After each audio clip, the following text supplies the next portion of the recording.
మరి మనం ఎలా ఉండాలంటే ఒక నిలకడ కలిగి, విశ్వాసంలో నిలకడ కలిగి మనం ఉండాలి. చూడండి, కొన్ని శ్రమలు వస్తాయి, కొన్నిసార్లు కష్టాలు వస్తాయి, కొన్నిసార్లు బాధ కలుగుద్ది, కొన్నిసార్లు నిందలేస్తారు మన మీద, కొన్ని సమస్యలు వస్తాయి, అప్పులు వస్తాయి. అలాంటి సందర్భంలో విశ్వాసాన్ని కోల్పోయే ప్రమాదం ఉంటుంది.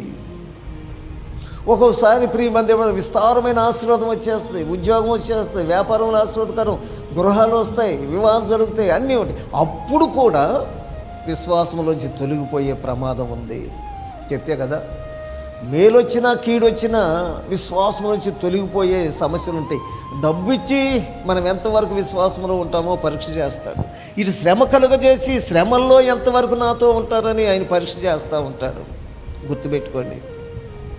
అందుకే ప్రియ దేవుని బిడ్డలారా, శ్రమలైనా, బాధలైనా, నిందలైనా, అవమానాలైనా, మరణమైన, జీవమైన, మేలైనా, కీడైనా విశ్వాసములో మనం స్థిరంగా ముందుకు వెళ్ళాలి. గట్టిగా హల్లెలూయా చెప్పాలి.